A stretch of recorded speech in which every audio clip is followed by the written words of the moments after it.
in recent days, the PFI, the Popular Front of India, the radical extremist organization, was banned.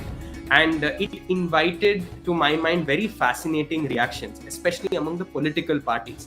So no one really tried to stand with them, but they did a lot of mental gymnastics to, जिसको हिंदी में कहते हैं कि राजनीतिक अपनी रोटी सेकने के लिए तो and one for example, I mean, RJD in Bihar, they said, okay, fine, you ban PFI, you should also ban RSS. Again, an instance of a false equivalence. But one reaction that I wanted to particularly discuss with you was by Asaduddin Owaisi from Hyderabad. His response, basically, he said that, of course, he sort of distanced himself from PFI, but he did what which I think is the classic case of Muslim politicians in India, which is of convincing people that Muslim khatre mein hai. So he said that the government is now going to come after you, every Muslim. So can you tell us about this tactic of Muslim politicians, which is basically perpetuating a permanent siege mentality? It's like a never-ending victimhood. And why do you think that ordinary Muslims should be aware of a game that is being played here? It's a useful thing for Muslim politicians. That is how they've kept the whole Muslim population, which stayed back in India after voting for Pakistan in 1947, in a, as you said, a siege mentality. Because if they don't do that, they will not get their votes, right? Let me clear up the air first of all. Like I gave an example of a pyramid. Think of the Muslim community as a pyramid. The base of the pyramid is very wide. And I can assure you, Muslim majority, silent majority, they are very assimilated into India. They believe it's their country, it's their nation. And they call themselves as Indic Muslims as well. लेकिन उनकी आवाज उतनी ज्यादा नहीं है. Pyramid का जो top है वो हमारे एक्सट्रीमिस्ट्स हैं. And they are very loud, very vocal, very well funded, not just from the Middle East, but from the West also, who want to keep India down. I keep saying this. And it seems as if the clamor, the whole, this noise that is coming from that fringe on the top, it seems as if the whole community wants it. Asaduddin Owaisi, because he said all of this, the media must have focused on his statement. They may not have focused on the three prominent organizations, Muslims. Usme ek Pasmanda group bhi hai. There are two others who have categorically said that the PFI doesn't represent us Muslims. It is not their objectives and aims and whatever they are about. It's not us. But very cleverly, since it's proven that they are a terror organization based on the Hamas, right? Owaisi wouldn't have, he needed to distance himself. But then again, connected to not acknowledging that there's a problem, right? Denial. He has to come up with this fact that now they're going to come after you, right? I laugh when people bring this false equivalence कि अगर उसको ban कर दिया तो RSS को भी ban कर. I have yet to see an RSS man go in a marketplace and blow himself up with Allahu Akbar.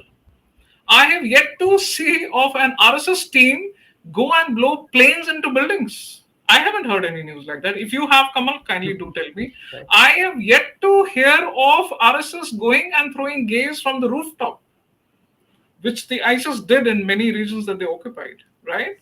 So this RSS ka extremism, okay. RSS ke certain statements, fine.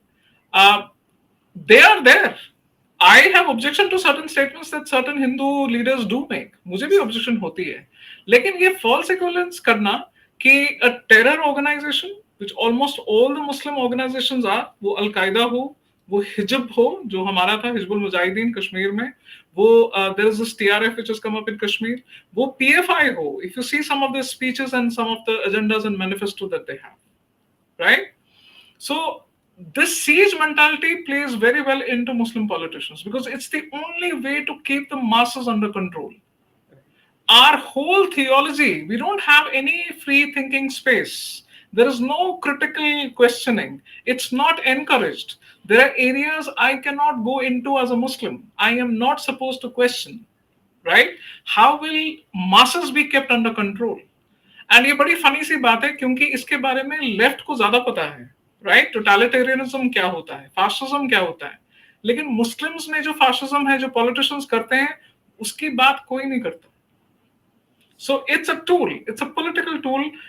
This is what happened in 1989 as well. You know, when the Rushdie book came out, कि इस्लाम खतरे में है. Anytime Charlie Hebdo does this thing, इस्लाम खतरे में है.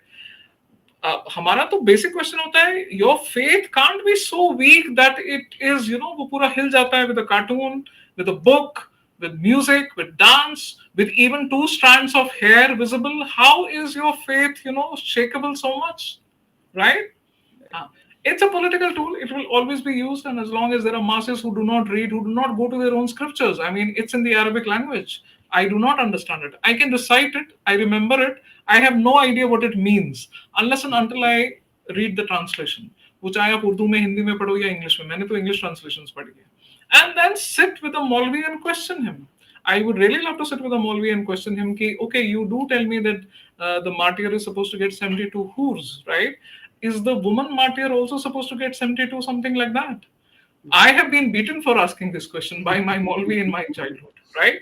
And then to even go to the extent, since I'm a researcher, I've come up, I know it's not hurs, it's not virgins. A Syriac Aramic reading of the Quran says it's hura, which means white grapes, which used to be the food of royalty. So since, you know, religion is always taught in parables, जैसे Jesus भी parables में पढ़ाते थे, stories में पढ़ाते थे, तो किसी ना किसी ने ये story बोली ही होगी, right? कि martyr के ऐसे 72 grapes मिलते हैं जब वो heaven जाएगा. And the translation, you know, I can go into this area as well. But वो space कहाँ है वो questioning का? वो critically thinking का वो question नहीं है, where you would, you know, start really bringing it down to these theological debates and lines from the verses and problematic verses, putting it out there and questioning. You will be termed the same thing as it comes in the siege mentality. This is a munafiq, you know, they call it hypocrites. This is an apostate.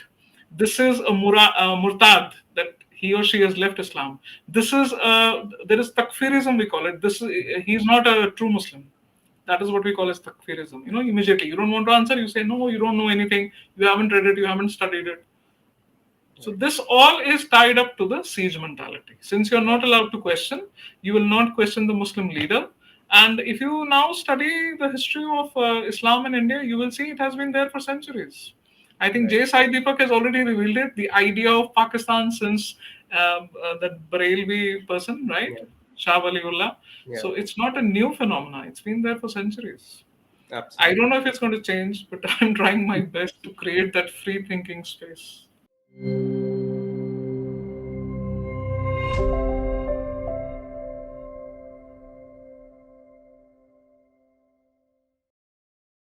Please remember to subscribe to us and switch on the notifications for this channel. For our other social media links, more content, and to support our work, please visit citti.net.